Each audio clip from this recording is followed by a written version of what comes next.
This is Wohlfahrt Opus 45, number 40. This is where he introduces ricochet bowing, and it's where I use it for my students as well. Some teachers use the G major concerto by Mozart. Mozart didn't write that bowing in there, but it's in many editions, and it's a common place to teach it. So wherever you are with it, let me give you some ideas to make your ricochet better. Now, ricochet is where you let the bow do the bounce, and all you have to do is start the bounce. In this case, we have to start from above the string because it's the very first thing that happens in the etude. And it's a great way to first learn it anyway. So we'll start from maybe 2 inches above the string. I'd like to teach it on the D string first.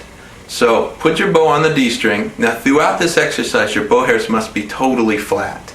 If you roll your wrist up and you're on the outer side of the hairs, it will not bounce correctly. So remember that. Flat hairs throughout. Okay, now I want you to start with your pinky curved and your thumb curved. Lift the bow 2 inches off the string. Okay? Now you're going to leave your arm in place and you're just going to take your pinky off.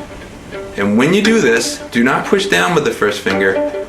Let the first finger just go for the ride, but be totally relaxed. Same thing with the thumb. You'll notice that the bow wants to bounce.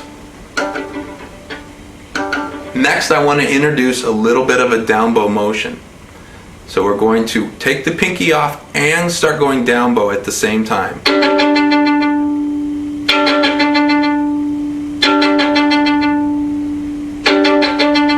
See my pinky pop up just as I start the down bow?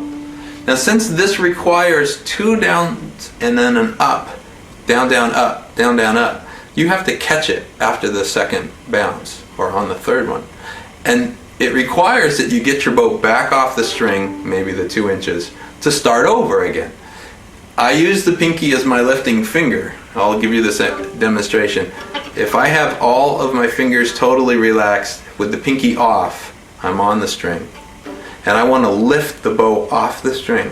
There's no way to do it without squeezing something, and probably my thumb is going to collapse. Now if I have all my fingers down, totally relaxed, you will feel, and the pinky down, you will feel weight through the pinky, but you do not have to squeeze or change your bow hand when you lift. It's a little harder. You're not totally relaxed. I mean, you're holding all this weight. But this is important because we need to learn how to do this exercise with the pinky on the stick. So we're going to go back to our starting point, excuse me, and we're going to drop the arm with the pinky on the string. First, let's just do it in the middle of the bow, straight down. Flat hair.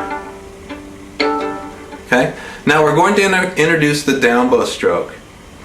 So, slightly to the right with the pinky on. First finger cannot be pressing or you'll squish it. Thumb cannot be squeezing or you'll squish it. Squash. It won't bounce. Remember, let the bow do all the work. You almost feel like you're just cradling it. Okay? Now, the exercise requires 2 downs and an up, so we have to turn the bow around. We're going to put it in the balance point now, a little below middle. It'll slow it down.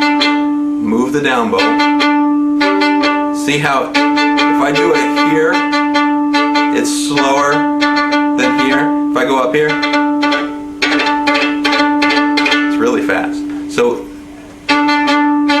if you want a little more time to grab it between the strokes or the bounces, move to the balance point. Move your arm a little more. And then go back to the middle once you've mastered that.